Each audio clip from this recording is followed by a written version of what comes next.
Hi guys, so welcome to this first practical training session, digital online training session for this semester. As I said, I'm going to start showing you guys how to create a environment in Maya and basically trying to make the most of the whole 360-degree space that's available in Maya. So as I kind of step you through this, hopefully I speak clearly. Some of the things I might skip over, which I'll expect you to already know, are sort of viewport navigation. So I'm going to cover it quickly now. For those of you who already know it, fine. If you don't, you can find lots of information on it on Google. But ultimately, all of your controls for navigating this 3D space are activated when you press the Alt button, and if you Alt and left click you can rotate around your viewport. If you Alt and middle click it allows you to pan the viewport, and if you Alt and right click it zooms in and out of the viewport.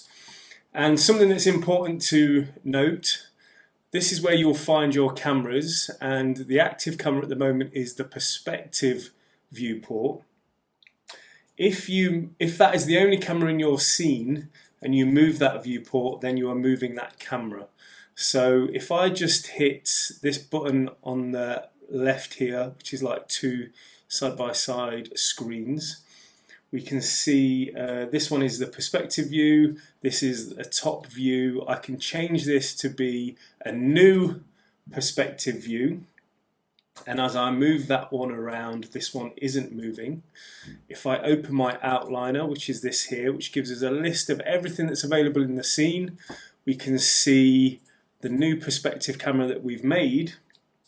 And if I just zoom out far enough on this perspective view, which it says it tells you what view it is down here at the bottom, we can physically see that camera in the viewport. And as I come over to this one, which is perspective view 1, if I move it, you see the camera physically moves. So just keep that in mind. It's just an example. I'm just letting you know that as you move around the viewport here, if you are starting to do animation and whatnot, then you are actually moving a physical camera. So just be cautious of that. Okay, so I'm going to go back to one singular viewport. So I'm just going to toggle that double button here, and I'm going to look at this one at the top. So that just gives me one singular view.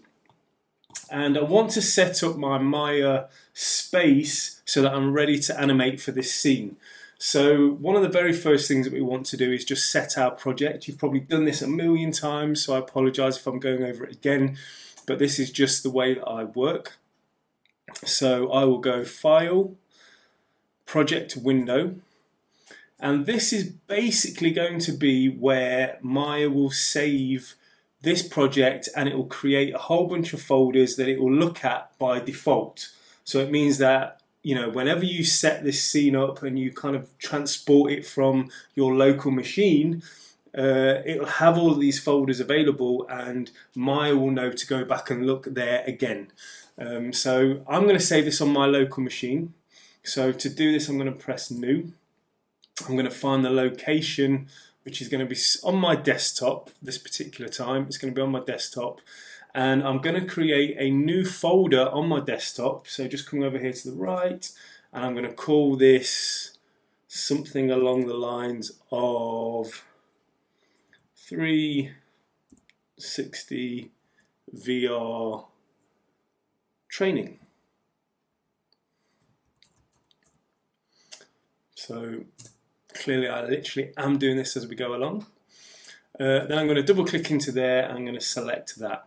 So now on my desktop, C users King, that's my computer's name, desktop 360 training, there's going to be a new project in there called new project. Now I don't want it to be called new project, I want it to be called something sensible. So let's call this one cubes, because that's what the environment's going to be mostly made up of. Cubes. There we go. Accept. And now if I do a file, save scene as, it goes straight to my desktop 360 training folder, goes into Cubes, and there's a folder in there called Scenes. And if I just jump up one frame, one level on my folder, I can see that all of those folders that I wanted to be created have been created. So let's go ahead and make our first scene. So let's go into our Scenes folder, and let's just call this Cubes 001. Now, just as far as good working practice goes, I tend to save in iterations. So that basically means I'm waiting, I'm preempting Maya to crash. Like, I kind of expect it's going to happen at some point, and God forbid it crashes when I've not saved. So just get into the habit of doing a bit of work and then saving, but also saving iteratively. So that means by the next save that I do will be Cube 002. And that way, if you've made like a mistake or you've done something slightly incorrect, you can go back a few versions before you've made that mistake. So just as far as kind of working mentality goes, that's what I do. So this is going to be Cube 001. I'm just going to hit Save As, and my scene is kind of set up and ready. The next thing that I want to do, which is super important and vital to working in Maya properly, is I want to set my scene parameters. So just over here on the right, animation preferences, I'm going to click that open. And the first thing that I see under time slider, and by default this will generally be the thing that pops up, but if it doesn't, that's what you're looking for, this little blue box here, time slider. You can click any one of these, but you want to come back to time slider. Is I need the frame rate to be something that I want to work with. So because we're doing a VR project, the minimum is 30 frames a second, and that's what we're going to be working with. We're going to be doing everything as minimum as we possibly can.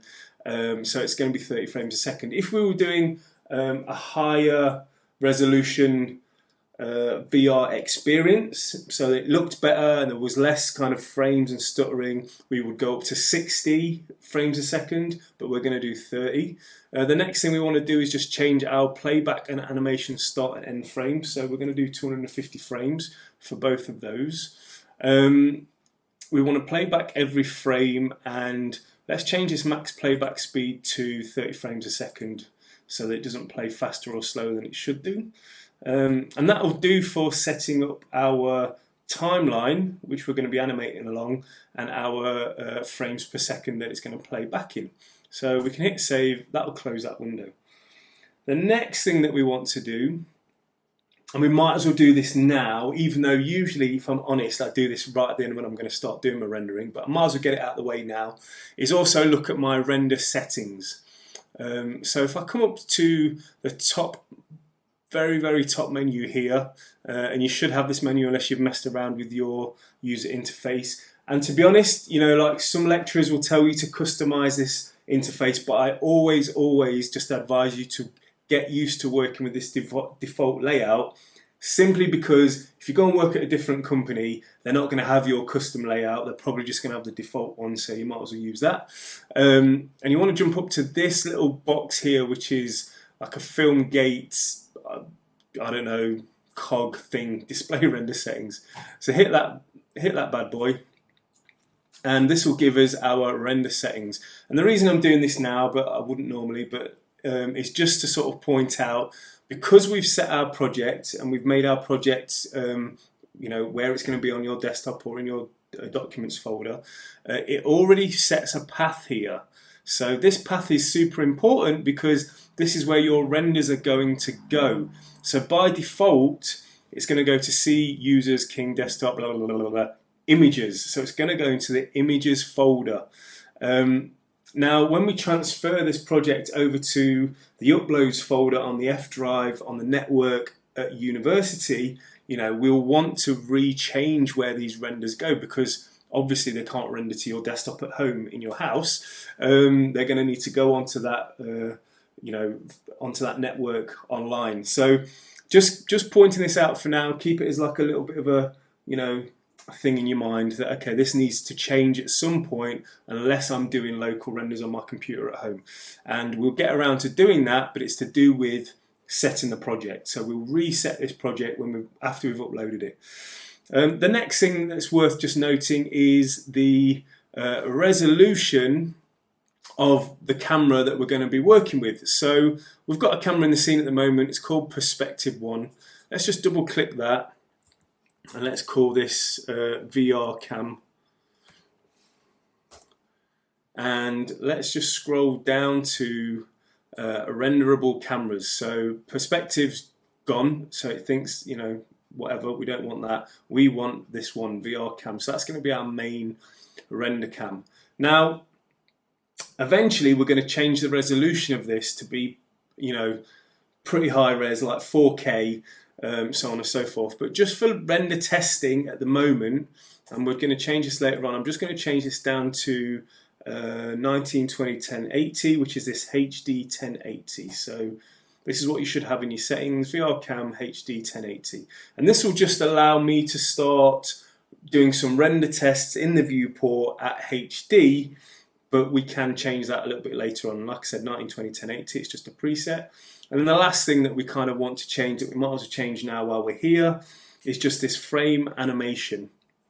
And basically by default, it's set to just render single frames, but we actually want it to render a series of frames, so we want to change it to this third section selection down. So click on that. So you should have something like this. And because we've changed the frames per second from 24 to 30, it does do this kind of dodgy frame range thing where it kind of starts on a middle range frame. We don't want that. We want it to start on frame 1 and we want it to end on frame 250. Whew. Okay, so everything's pretty much set up and ready to go. So start frame 1, end frame 250, VR cam HD 1920 1080. I can see my camera's in the scene. Don't worry about where that is at the moment. We'll mess around with that shortly. And just you might not be used to working with the image format EXRs, but that's what we work with in VFX. So keep that as an EXR. Photoshop will open it. It's basically an image that's got a lot more bit depth than what can be captured in like a JPEG, which you might be used to working with. We can use TIFF sequencers, to be fair, but I just stick with the EXR. That's what the industry uses, so we might as well just stick with it. Okay, so that's our scene set up. We can close that. I want to look through my VR camera. So to do that, I just come up to panels. If I go to my drop down for the perspective, it will say VR cam. And now I'm physically looking through that camera. And if I press Alt and middle click, I can kind of start to navigate around. Like I said, doing this, I am physically moving the camera. So if I put something in the scene, so let's say polymodeling cube, and I actually start to move that around, then I'm going to, and dolly in, then I'm actually moving my camera physically around this object. I know you know all of this because you've done it before, and I get it, but you know what, there might be someone who goes, oh, I didn't know that. Okay, a couple more things I'm just going to cover, and then I'm going to move on to the next video. There's a bunch of controls here at the top of your viewport, and they also have quite strong impacts on what you see going on in the viewport here. Now by default, this smooth shade all is turned on. If by some miracle you press a button and it suddenly starts to look like this, just means you've toggled on wireframe. So just keep that in mind. We don't want wireframe at this point, but we might at some point. It just means that we can see through our objects. But if it looks like that and you're wondering why, that'll be why. Also, when you start to get textures in the scene, like objects with actual images on them, you know, you toggle that on by pressing this little checkerboard here. However, we don't have any textures, so let's not worry about that right now. Also, if you really want to see what your camera is going to see, because at the moment this viewport isn't actually what the camera is seeing specifically, it's kind of a bit of what the camera's seeing and a bit extra. To make sense in a sec, I promise. If you toggle the film gate on, that'll give you a crop of actually what the camera film back is and then if you click this resolution gate, that will actually show you what will be rendered. So if you want to remember anything about what I've just said, it is to have your resolution gate toggled on. So, and usually smooth shade all. You know, if you toggle that off, you get that. If you toggle that off, you get that. So just keep that in mind. Also, one last thing, let's say I just throw another cube into the scene. I've got a right one and a left one, or a left one and a right one. If I've got one of these selected and I've got loads of things going on in the scene and I just want to work with this one object, this is the last tip of the day, and you click this button, isolate selection, then it hasn't deleted the other cube out of the scene, it still exists, but it just means that what we've originally got focused on is the only thing that we're going to see in the viewport. And that's super handy sometimes, because sometimes you've got loads of other things going on and you really just want to focus on one thing. And then obviously just remember to toggle that back off and you'll see both things. And I did say it was going to be the last thing, but I completely lied. Just some other viewport tips and tricks. If I've got an object selected and I press F, it will quickly just frame that. If I've got nothing selected or I've got an object selected and I press A, it will frame all, so everything that's in the scene. And also, if I go to view here, sometimes what happens is, you know, you're having a mad day, somehow you press the things and you go, and you're like, what is going on in my scene? If you come up to view here and you go to either frame all or frame selection, that'll do what we've just said, or you can just hit default view and that'll just bang, get you right back to where you need to be. So just a couple of little tips and tricks on the viewport and navigating. Again, you probably already knew all that stuff, but this just means that everybody is starting at the very same point. Okay, so what I'm going to do is I'm actually going to delete that cube out of the scene. I'm going to keep that cube in the scene and I'm going to do a file, save scene as. And like I said, I like to do iterations, so I'm going to press 002. Now, save as, so it's saved. Now I could have gone file, increment and save. And that will basically do the same-ish kind of thing. However, it'll add its own zeros and ones at the end. So, you know, it's up to you how you do that. But anyway, that's the introduction to the Maya interface for now and just setting up the scene. In the next video, we'll start to actually build our path, and start looking at maybe an initial mesh network. Hopefully that makes some sense.